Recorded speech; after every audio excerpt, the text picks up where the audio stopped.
എങ്കിലും തൗബ ചെയ്തു കഴിഞ്ഞ നേരത്തെ പറഞ്ഞില്ലേ, ദാഹിച്ചവന് വെള്ളം കിട്ടുന്നതിനേക്കാൾ, നഷ്ടപ്പെട്ടവന് സാധനം തിരിച്ചു കിട്ടുന്നതിനേക്കാൾ, എല്ലാറ്റിനേക്കാൾ അള്ളാഹ്ക്ക് ഇഷ്ടമാണ് തൗബ ചെയ്ത് മടങ്ങിയാൽ അള്ളാഹു തആല ഹഫളത്തിന്റെ മലക്കുകളെ പോലും അത് മറപ്പിച്ചു കളയും, ഭൂമിയെ മറപ്പിച്ചു കളയും, കൈകാലുകളെ മറപ്പിച്ചു കളയും. അതിനെന്ത് മതി? ഒരു തൗബ മതി.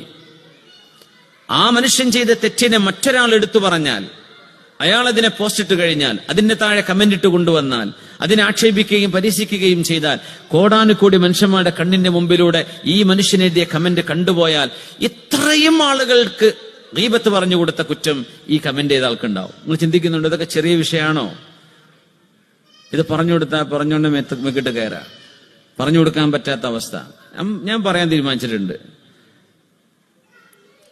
ഗീബത്ത് ഗീബത്താണ്, അത് നമ്മൾ ശ്രദ്ധിച്ചേ പറ്റൂ. സിത്ർ വേണം.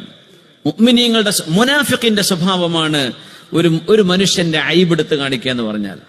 അത് മുനാഫിഖിന്റെ സ്വഭാവം. ഞാൻ ഖുർആനിലെ തെളിവ് കാണിച്ചു തരാം. മുനാഫിഖിന്റെ സ്വഭാവമാണത്. ബിസ്മില്ലാഹിർ റഹ്മാനിർ റഹീം. ബിസ്മില്ലാഹിർ റഹ്മാനിർ റഹീം. ഇൻ തംസസ്കും ഹസനത്തുൻ തസ്ഉഹും وإن تصبكم سيئة يفرحوا بها وإن تصبروا وتتقوا لا يضركم كيدهم شيئا